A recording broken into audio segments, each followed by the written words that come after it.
Welcome, everyone, to a very special edition of the Major Wrestling Fever podcast. I'm your host, the $1,000 broski, Matt Cardone. I'm going to let everybody intro themselves, so have a little fun here, guys. Talk yourselves up.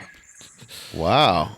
Well, I'm your host, the most professional wrestler, Impact Wrestling star, and the Scottie Pippen of wrestling figure collecting, Brian Myers. I'm producing this ship, Smart Mark Sterling Esquire, but we are joined by special guests. Steve Ozer, Action Figure Attack, Corporate Steve, and Mattel WWE copywriter Rob Rudd May. Wow, that takes the cake. I He wasn't was expecting practicing that one all day. he was rehearsing via text today. A ravishing Robert with a hip swivel would have done it too, but wow, you went above and beyond there. Thank you. Yeah, Wow. I can't really see my hips going. I mean, you could have put the hands out. I would have got it. Flex. Yeah. That's great. All right, guys. Big breaking news from the Mattel Creations side here. Let's hear right now what is going down. We have an added incentive, if you will. That's right. As announced today, we have the Ultimate Edition Macho Madness Announcer Pack, which features Macho Man Randy Savage in his gear from WrestleMania 10 with soft goods entrance coat, soft goods shirt, cowboy hat with headset sculpted into it, and complete announcer accessory pack with table, soft goods tablecloth, headset, 2 microphones, and first time in the line, two blue chairs. Wow. Vintage, And that vintage. microphone is the first time in the liner also from Mattel. Oh yeah, I guess the one that came with like Fink or Mean Gene is a little even older, right? Well, so the microphone is actually Or not the reused. microphone. The headset yes. is new. That was supposed to come with Gorilla Monsoon. Oh. So the idea behind this pack is anyone who backs this item before August 10th gets this early bird pack. So if you already back, thank you very much. You already qualify. You're getting the Macho Man Ultimate Edition, Macho Madness Announcer Pack, all the words, every word. Every word name. that I wrote. Yes. Now, what if you're like me and you bought 4? I get 4 of them, right? You get 4. Yes, You get you 4. do. You're up to Yeah. 4 now? Yeah, I'm at 4. Oh my Broski god. just sits around and gets itchy. But and listen to this. How crazy is this? I think I might need to get 5 because before I was going to have 1, like just keep all nice and minty, 1 to open up, let them breathe, and 1 to like sell right away because you know people are going to have FOMO. I was going to sell right away, and then 1 to like keep and then sell later down the line.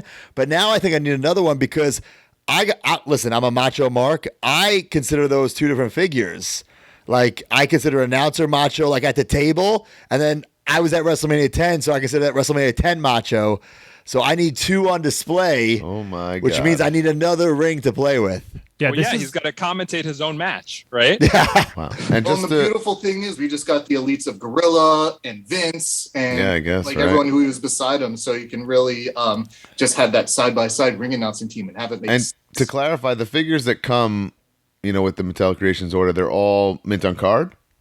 They come in Ultimate Edition packaging. So Randy will have Ultimate Edition packaging. Diesel and Doink, if we get to Doink, will have Ultimate Edition packaging. So you have the potential here for 3 individually packaged Ultimate Edition figures here, which is super cool. So they'll look great on shelf, much like my display behind me, bookend style. It'll be really nice if we can unlock, the Doink figure in addition to Diesel and Macho Man. Now, this might be a question you guys don't know the answer to yet, especially since this Macho Man was such a late-breaking addition. Like, how will this be packaged? Will it be one big package where, like, everything's inside one box? Or are they going to be shipped in, like, different boxes, but one box, like one shipping box? You know what I'm saying? Yeah, that's what we're exploring right now. We're going down the packaging line, and the idea behind it is everything in the Ultimate Edition is made so you can display it as if it was never taken out of the package, even if you wanted to. So really what we're kind of wanting to do is that same experience. You had it with the Sergeant Slaughter, the Comic-Con exclusive, where you were able to take out the accessory pack, Yeah. tapeless, and take it all out, put it back cleanly. And that's what we like to do here. Because it's Ultimate Edition, you got to make it Ultimate Edition every way, not just the figure, but the packaging too. Wow. Right. So just to clarify a little further, Everything originally announced will come in one collector-friendly box, as Rob mentioned, and Randy Savage will come outside of that in a separate shipper to those early bird backers. Okay, now let's say this all gets backed. Let's say Doink gets backed. Do we get this all at the same time, you think? Or does Macho come a little later or a little earlier? Or Same we don't time. know yet. Same time. All at the Okay, same great. time. Yep. Everything. Hell at of a the same mail time. day. Wow. This all so and there's been like a little bit of like people trying to figure out exactly what this is. And it's something that's new to this community. Some of us are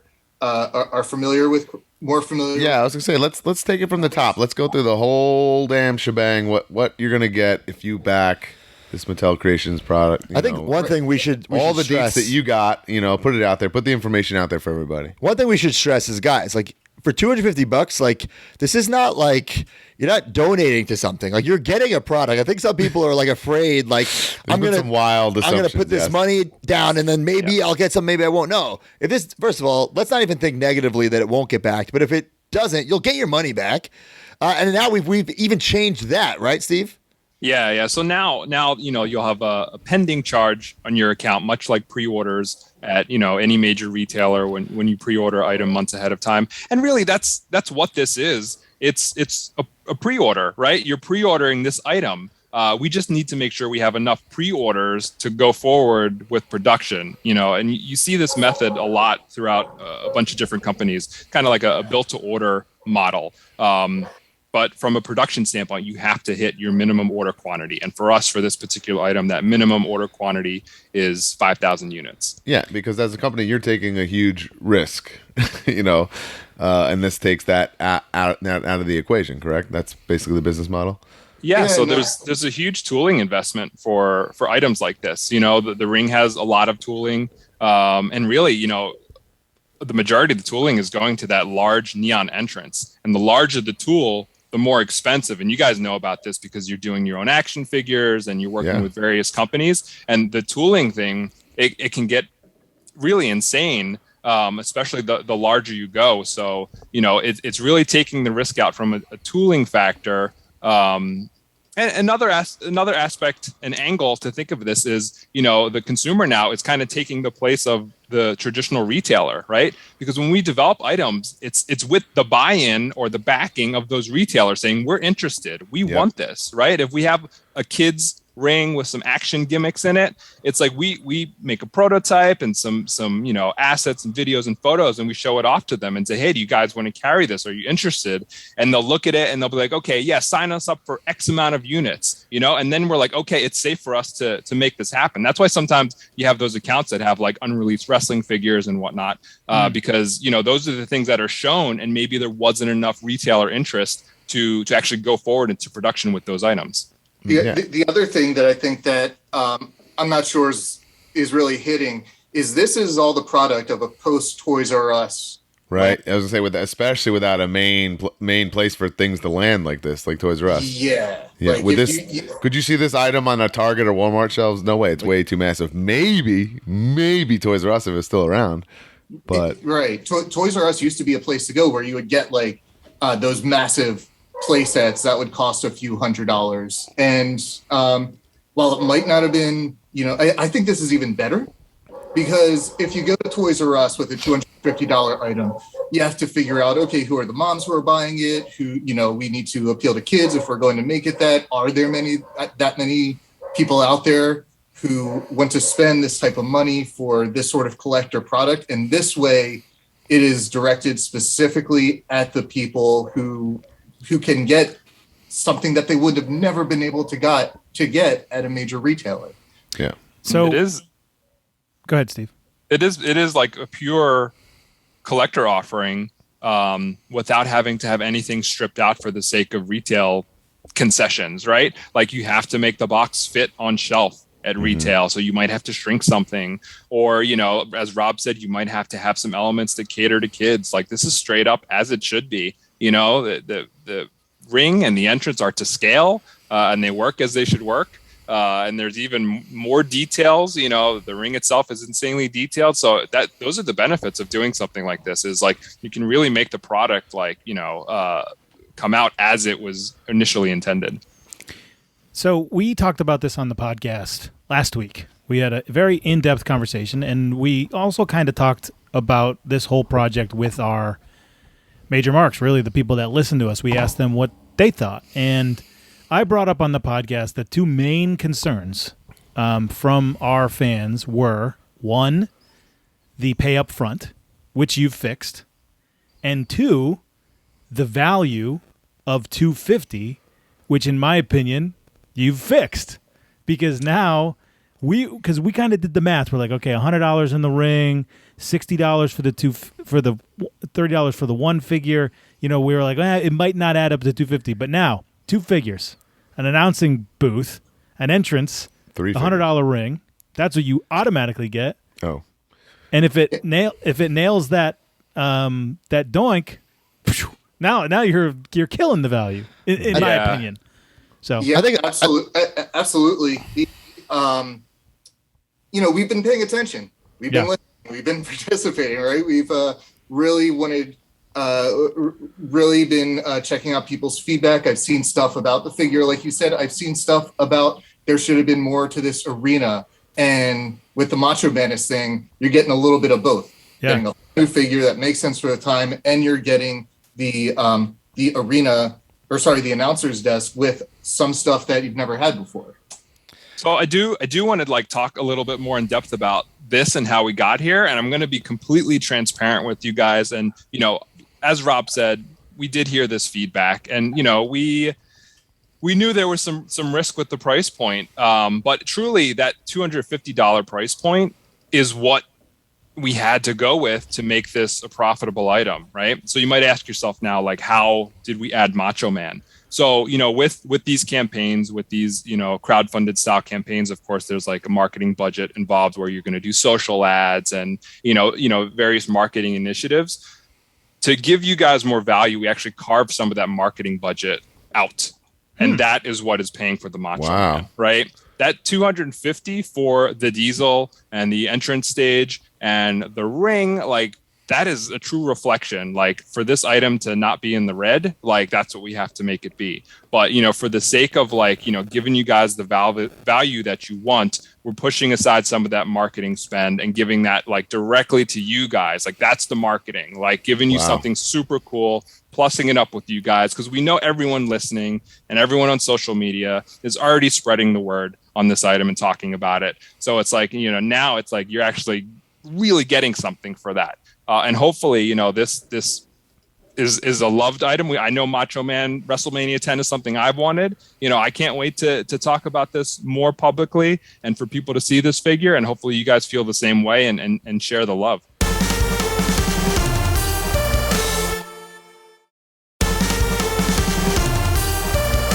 I guess one thing that, and it's nobody's fault because we don't really have the item. It's the ramp, the stage, whatever you want to call it.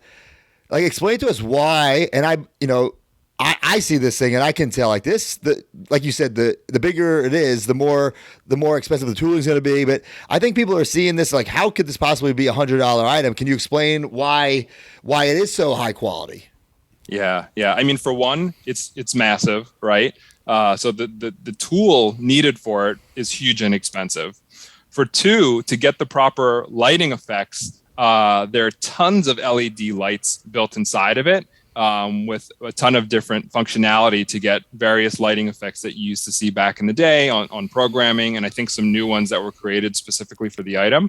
So, it's a combination of those two things, and combine that with the limited run nature of this. I saw quite a few comments of people saying, there's Christmas displays, Christmas lights and Christmas setups that I can get, for $50 or under. But you're thinking, for those things, you're producing millions, the infinite. Yeah, you make that tool and you're just cranking it out year after year. Big difference. Like this entrance stage is one and done, guys. There's no re-releasing this entrance stage at a later date. It's there's something, we like to consider when we invest in, a large tooling investment. It's what future reuse do we get out of that? You see that a lot throughout various action figures lines. If you make a new body type, okay, we can use this for these 10 guys in the future. So that's a great investment of our money. We don't have that with the entrance stage, right? It's you put this out, that's it. Built to order, done. So this is as limited as it gets. Like, this isn't coming back. Do you know what the stage runs on? Batteries or? It is batteries. It's Yep. batteries. Cool. Yep. And the to the point of not having reference, I think that's been something that's super challenging. I've seen people be like, "Oh, that thing only costs $50, and that thing only costs $30." It's like, guys, no, that's not true. The Reckon entrance stage, which was like total kid product, fall apart, that thing was like $30, right? So it's like you take that, and that was just plastic with pieces that fall apart, not to scale. It was just like a place for kids to play in. This, you're trying to get something to match perfectly as a backdrop, with a bunch of meaningful features, not kid-focused features, but collector-focused features, in order to really replicate the exact moments that people love from all those entrances that use that stage, whether it was at WrestleMania 8, whether it was on Raw, or whatever. So I understand the price value that people are seeing it, and that it's not really clicking, because there's been that Reckon one. There was one a few years ago that was. Well, think of the old TRU entrance stages, right? They were kid focused, but they were large, but they were like, I'm just going off memory, but I think they were like $80 at the time, and they were straight up. One, I want to say it was like $30-$40. No, the kid ones at TRU, the entrance stage that had like a breakaway stage. Oh, your guys! I think they're talking about the old school Titantron one with Vince and stuff. Yeah, your guys one. It was like a reversible one. Yeah, I want to say that was like a $75 item. Yeah. And then I said it last week on the show, and I wasn't trying to be a jerk, and I'm not a genius by any stretch, but watch a couple episodes of Shark Tank, guys, and understand. Like the simple business-minded strategy that goes into like the financials. Like, I don't know. Some of the things people were saying, like they couldn't believe that Mattel was trying to make profit on this. I was like, wait, what? They also wanted us to what did they want us Bro, to someone today, this, and I at first I thought he was just like trolling, but he was legitimately serious. He wanted us to like do some sort of like giveaway where Brian and I would offer up one of our rare figures to someone who backed this. And then his other suggestion was that we give away a full month of Patreon to everyone who backed this. I'm like, dude, can you do the math on this for a second? Like, why would I give up? But we don't even work for Mattel and or WWE. We're just legitimately passionate about this. Yeah, we want because people listen, to be educated and understand. I understand $250 is a lot of money, and I bought 4, and that's ridiculous. Okay, I admit that's ridiculous. I know ribs on your mailman now. Yeah, that right. But like I've told this story a bunch of times. I'll tell it again. Back when Mattel had the Matty Collector, there was something similar for an Ecto 1 for the Ghostbuster figures, and I didn't back it. And not like that they only needed one more backer and I didn't do it, but I blame myself because I didn't contribute to it, because now, even after all these years, we still don't have an Ecto 1 for our figures. Yep. We still don't. 6-inch scale Ecto. We don't. So when Hasbro really did, sad. So when Hasbro did the barge and the back to barge, I wasn't even collecting at the time the vintage collection figures. I had no use for this thing. I said, well, God damn it, I'm going to back it, because if it fails, it's not on me. And that's how I thought of it, because now all of the Hasbro things have been a success. And I truly believe if we back this, the future things will be a success, and they'll be even cooler. And like, I don't know what people were expecting here. I think there'd be people who were complaining no matter what we did. Of course. Well, I say that's I didn't do Twitter this. age we live in, but yes. Can we, without threatening, explain if this doesn't get backed, what the future holds? Yeah. Okay. So it's, if it's successful, which I think we all want it to be, and we're saying it's going to be, right? Then that makes it very easy. It clears the path for us to do more of these. We can say it's proven, right? Yep. Our consumer wants this type of thing. They want higher end play sets. Let's call it a play set. It is what it is, right? Higher end play sets at a higher price point, done correctly, because it's only going to get more expensive, right? Like if it's cheaper, if it's, I saw ideas for figures. We're just going to make the figures if we can make the figures. Right, We're not going to kickstart, Bastion Booger. If we get the rights to Bastion Booger, we'll just make them.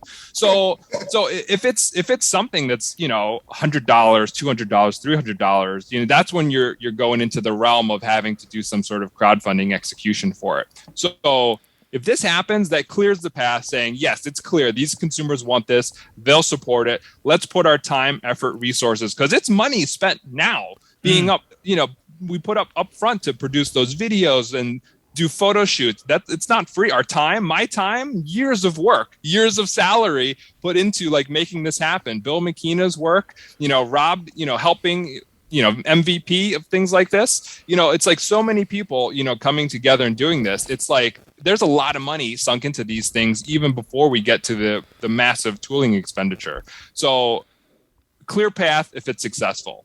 If not, then the opposite, right? It becomes very difficult to make a case. Does it make it impossible? Not necessarily, right? I don't want to be like, no, nothing's ever going to happen. But it's going to be really difficult because chances are it's going to be me having to pitch, right? These items. Yeah. And it's like, what's next? A raw Attitude Era stage that's going to be more expensive. And they're going to be like, Steve, they didn't want to pay $250 for this light up one. And visually, this looks cooler. And they didn't want that. Like, it's going to be very difficult, And I'm not saying I'm not going to try because I never give up, any of this stuff. But it will make things a lot more difficult. And that's just the reality of things. It's like you have your clear path or you have creating a bumpy road for ourselves.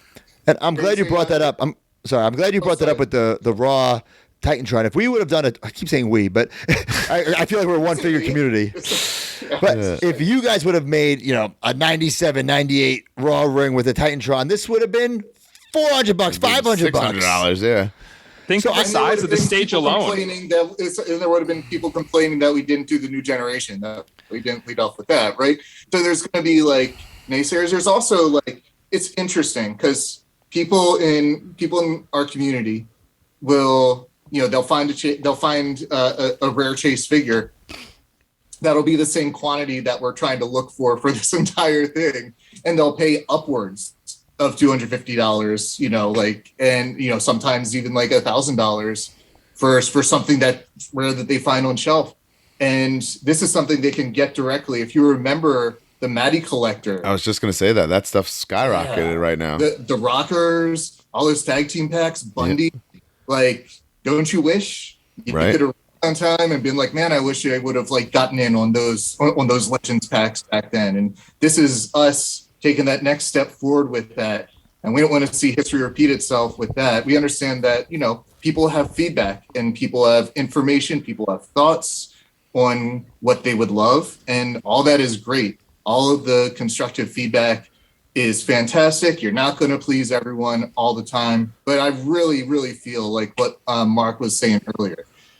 Ring that is at a true scale, which was something that, years ago, you guys were talking about on the pod about why isn't there this, a true to scale ring? It's like it was aggravating. So here we are. We're putting forth that talk that was going on for a while.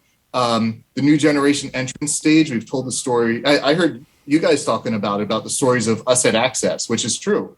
We were at Access with the retros, just standing in front of something that our trade show services team made that looked like. That looked like the new generation entrance, and people were asking how much they could buy it for, and that was just a standee, not something that was truly functional. You get the Ultimate Edition Diesel, and I know that some people have some thoughts on whether or not that was the right choice or if it's going to be a good Ultimate. I dare you to name. I mean, there are some Ultimates that are better than others, but name a bad Ultimate. If I was told you can only collect one line for the rest of your life, I'm not being a mark for us. It would be the Ultimate Edition. There really hasn't been one that's bad.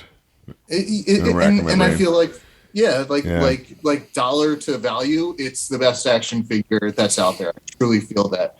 And you take a look at how Brock and Cena and Austin and some of our planar clothes Ultimates have been. They've been great figures. Now you get in now, and then you get the highly coveted Macho Man, which can be displayed one of two ways. You get those two figures plus a little bit something extra right off the bat. There's no reason why this shouldn't get to $5,000. kind of after we're done here. Instantly, once this goes up, everyone's just going to order. That's and right. be done. Yeah, we surpassed 8K. We'll just have, like we'll have a follow up pod right after. I guess I don't know if you guys can talk about this. If you can't, just segue into something else. But how early did this start getting planned, and what went into that, and like kind of the decision, like, hey, let's do this new generation style, and obviously you didn't think of this last month. You had to be working on this for a while. I mean, really, the seeds were planted when that old modern style entrance stage was being built, right? The one that we showed at Access and Comic-Con, and we all did some videos together in front of it. After that, and reception was really positive, we started to try to see how we can make it happen. We were exploring, tooling costs associated with it, which were just like astronomical, right? For something that massive. And just trying to figure all that out. Could we even afford it? Will people buy it? Is it a price point that is even palatable? Where's it going to live? How are we going to sell this?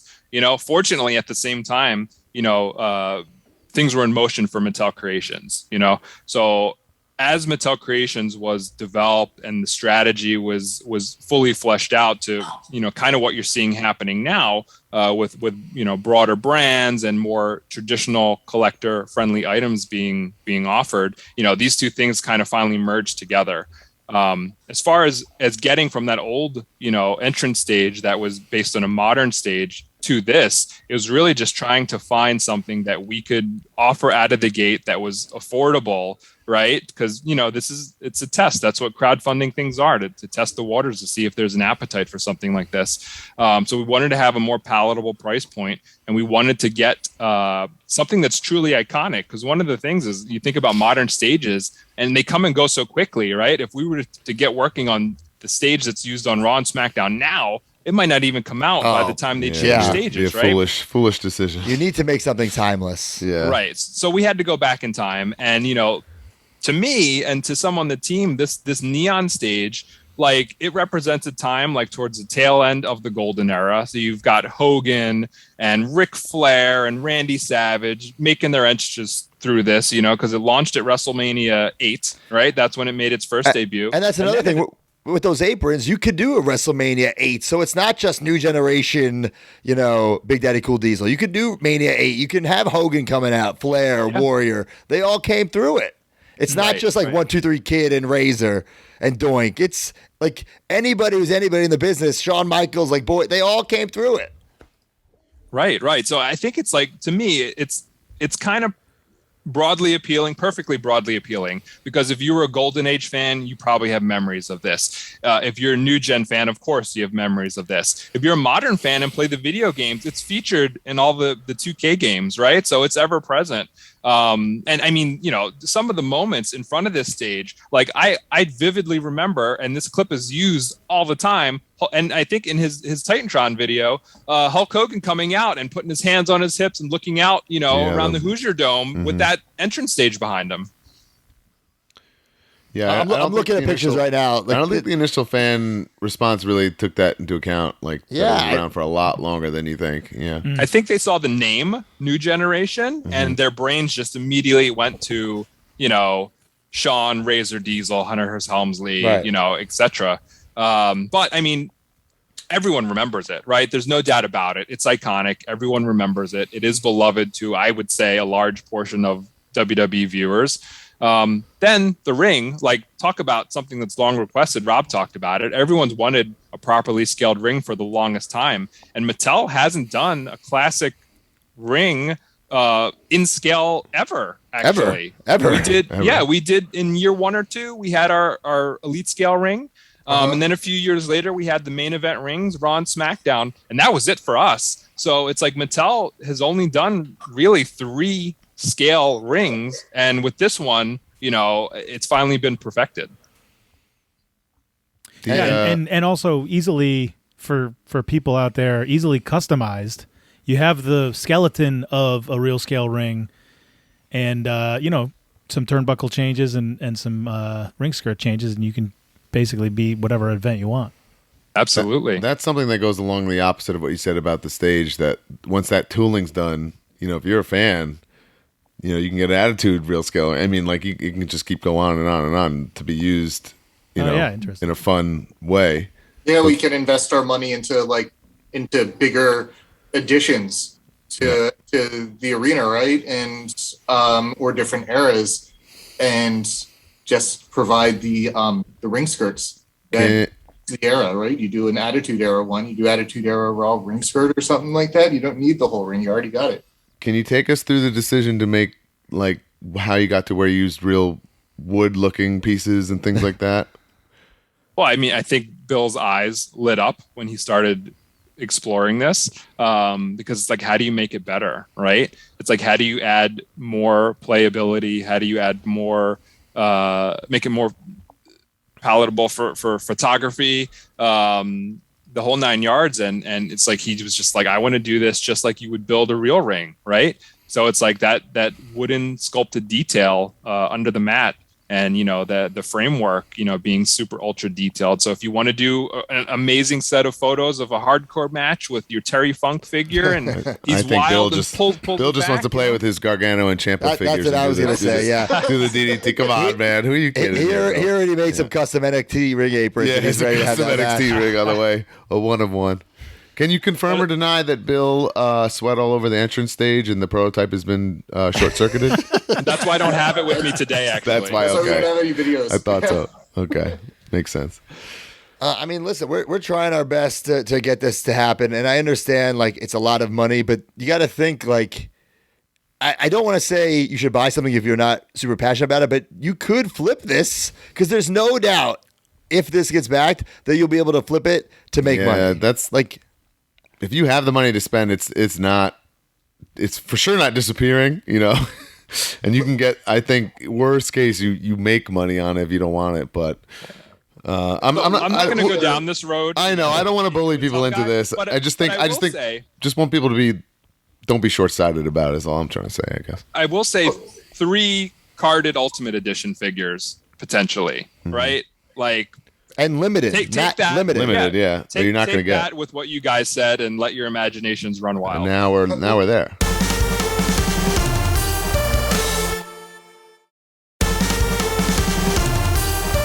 Well, let me ask you this. The interviewers become the interviewees. Mm-hmm. So in the pod, when you guys were discussing it, there were like all the discussions that people were having about the price value perception. We were talking about it a little bit earlier. So for you guys on the buying end, now that you see that you've got the ring, the entrance, the diesel, and no matter what, now you've got that second figure with the Macho Man that the deco cost is ridiculous. It would be hard to get that into the regular line. Yeah. Right? I didn't think we'd ever be able to do it. Yeah. Interesting. And you get the announcers set also with some first time in the line accessories. For you guys, it's got to be price value. Yeah, I think 100%. And I also think, it's like we were saying, it's hard to judge this entrance stage because some of us are just picturing like some cheap little, like the Titantron with these crappy little lights, but it's not like that. This is an adult collectible. Sure, could a kid play with it? Absolutely. But it's not a kid's toy that us adults are displaying. It's an adult collectible that kids could play with. It's like the opposite of what we're used to. So I think with the 2 figures automatically in there, the ring, I mean, we get everything. The doink and the aprons were. Oh, and if we get that, then no doubt. But even I think just right out of the gate, I definitely think it's worth it. I did before. Could I have gone? Could I? Wanted to? How can I say this? Would I have been happy if it was a little less money? Sure, but who doesn't want to spend less money? Yeah, anything can be anything can be cheaper. But another thing, like we've said it before, and we said it today. Like this is at the end of the day, a limited edition item. 5,000 is not a lot, Not guys. at all. Not a lot, and everyone has the opportunity to get this worldwide. And yes, like with the shipping and the the currency changes, but that's just how everything is. Not just this ring. I don't even know if you're allowed to answer this question, but just so people can put it into perspective. A regular elite that goes on the shelves nationwide, how many of that figure is made-ish? I mean, I can't give you the number, but it's a lot more. Not even close to 5,000, right? It's a lot more because substantially more. You're talking about it's available in the assortment, right? Yeah. Plus, if it's like a Ringside or Amazon, they could take that open stock. That's what I'm saying. Yeah. Think about, someone who just left the company recently, right? And had a hot character, and we had a figure last year. Like that figure, just like tons of extra on top of the assortment were just shipped in. So I mean, you're talking about astronomical numbers compared to the 5,000 here. That's all I wanted to hear. Thank you. And I've seen like some people like kind of being like, we should have known some of this stuff up front in order to address people's needs. We're the first for WWE, the first for Mattel to try something like this. So we're really truly breaking new ground here, and we're taking chances. Is because of our belief, and sometimes when you take chances, you make a full scale ring, and you put forth this really dynamic entrance set. And other times you take chances and you get a pizza cutter to the head. But Yeah. There you go. But I think one thing that I don't think anyone can deny is that you guys did listen to the audience. You changed the payment factor. You gave us another figure with the table. So I mean, like, it's not like you said, "All right, guys, take it or leave it." You've changed two big complaints. So it's like, I mean, I don't know what else people want. Like, let's be honest here. We got another figure, and you don't have to pay up front. I mean, I think that you've added to the value, and you solved the big problem that people didn't want to pay up front, which I get both. I get both arguments, but you kind of, I think, in my opinion, solve both of those. Yeah. So for you asked the question about the value thing. For me, and this is personally speaking, and I'm not saying what that thing cost to make, but would I pay $100 for a real scale Ultimate ring? Yes. So you're at $100. Would I pay $30 for an Ultimate figure? Yes. So you're at $130. What would I pay for an entranceway? Probably $75. Me, if I saw a cool entranceway on the shelf, $75. So now you're at $205, right? So when I said what I said last week is I backed it, but I backed it under the pretense that hopefully this doink gets backed, because then we're right at that number of $250 that I feel comfortable buying. And I said on the podcast, I'd be pretty sad if it ended at $5,050 because then I feel like maybe I didn't we'd get the value. But what you're telling me now is you've officially added that Ultimate figure, which brings that up, plus the entrance. I mean, plus the commentary table and the things. And I think that hits that, in my mind, hits that $250 perfectly. And then we get that doink in the ring skirts, and we're way over it. So yeah. I'm thrilled. And everything you said, Mark, is incredibly fair. But keep in mind, those are just like traditional retail prices when you have the scale of the offering involved, right? Yeah. You're talking about tens of thousands going out to get to those price points here. 100%. So, it is not an apples to apples comparison, but it is very fair because that's where everyone's minds automatically go. Like, you think for an elite style figure or, any modern collector figure, it's like $22, something around there. You have your sweet spots in your head. And then when it creeps up to 24, 25, you're like, I do want it though. I'll still get it. But you start to like question. So perfectly understandable. And we talked about perception is super important. It's really all about that. Can you touch on the Doink figure? I'm a big mark for Matt Bourne Doink, not Babyface Doink. Sorry, Ray Apollo.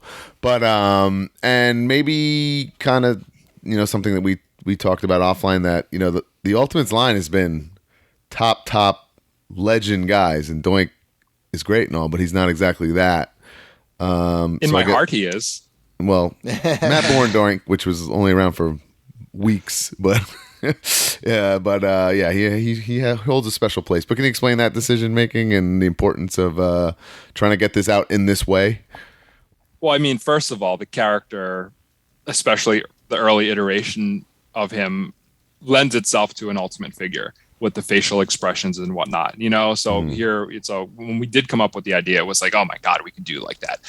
Super pissed off facial expression, and you do the laughing expression, and you do like the hoo hoo hoo expression, as Bill likes to say. But I wish I was in those meetings. All right, it's quite a sight. Yeah. Wow. But I mean, he really is like, as far as just like creating a character for an Ultimate Edition, it's kind of perfect, right? There's entrance gear, there's a lot of deco, good accessory options like the mallet here, good hands, so he can do his different signature poses. So that's perfect. But for the offering, we didn't just want an unlockable just to be like a whoever figure that we could fit into mainline, right? We wanted like the unlockable to be somebody like we couldn't accomplish elsewhere. So I mentioned Macho Man. Like, I always thought we couldn't afford that, period. Like, he's so expensive. The deco is expensive. It's really crazy. So it's like same thinking with Doink. Who could we put in here that is from this era, who would make a great ultimate figure. I mean, he had recently become available to us again, so we had that in mind, like we could do something special with him.